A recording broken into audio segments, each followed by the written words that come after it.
Hi folks, I'm Kelda Lorax and this is my daughter Hayla in the background. She's not very happy about me making this video, so you might hear from her in a little bit, but we're in Fairland, Oklahoma, and I'm going to be doing the animals modules with you. So I've been involved in permaculture for over 15 years, but most of the design and education I've been doing is in the Pacific Northwest.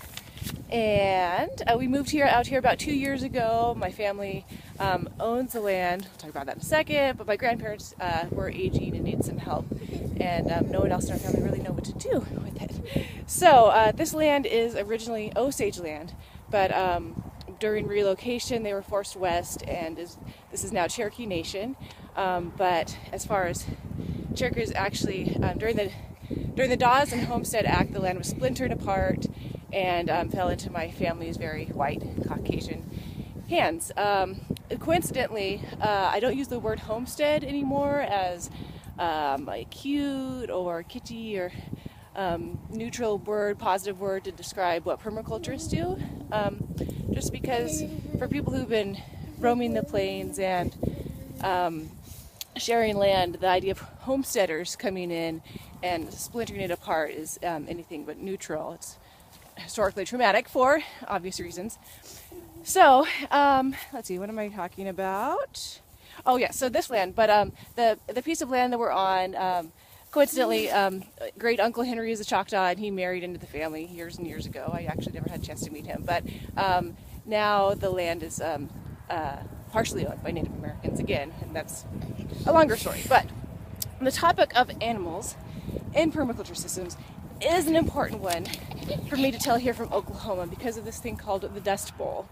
And the Dust Bowl, in summary, don't touch that. Oh! The Dust Bowl, let's see here, is, so the summary of it is that grasslands and savanna type ecosystems work really, really well. You want to just hang out with Namakat? And that when colonizers came in and ripped apart the prairie in order to plant wheat, it was a really, really big mistake, and it made whole regions of this country nearly unlivable for many, many years.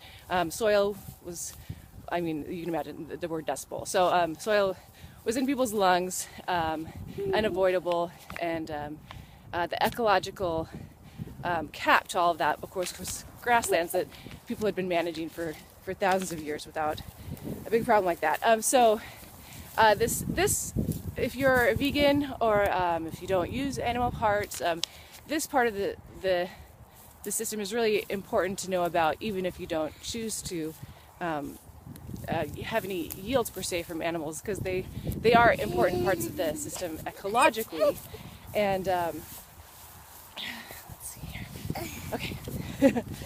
Sorry, lost my train of thought there. But anyway, so yes, so important ecologically, even if you don't, use milk or wool or meat or anything like that.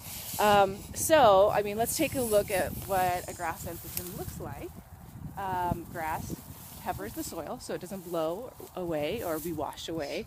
Trees grow in wet or ephemeral wet areas or anywhere that's kind of protected.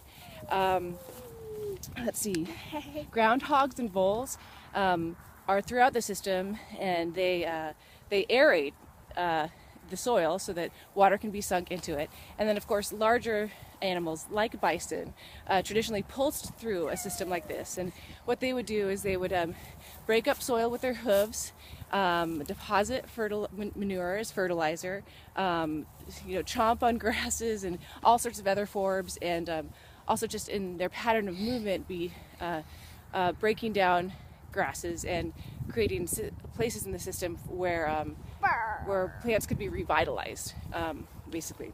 So let's see. From Africa to Europe to the Pacific Northwest, traditional people, indigenous people, have been managing grassland systems, usually through fire, so through small burns in an appropriate time of the year, etc., and usually hunting the animals. And then the other yields that they have traditionally gotten out of the system are crops of the prairie like roots or tubers, nuts such as acorns, or fruits that grow in the wetter areas or hedgerow kind of areas. Ooh, cat just fell off. Okay, so here's a good line for Hayla to help me with. The human management does not cover the soil, does not sink water, and deletes animals out of the system. Then, as my Uncle Ralph, Little Eagle, says in his children's stories, then we're in trouble. In trouble, that's right. So, in summary, grasslands are not half bad systems. That's why livestock folks refer to themselves as grass farmers. The other big concept about livestock to learn about is how animals naturally move through systems. So with the with predator impact, herds of grazing animals tend to clump together. They move, they munch a little bit, they move, they munch a little bit, they move, they look around, and they tend to hit one part of the system really hard in a way that invigorates it, kind of like I was talking about with bison. But if part of what they do too is they eat some of their favorite plants, their candy or ice cream kind of plant.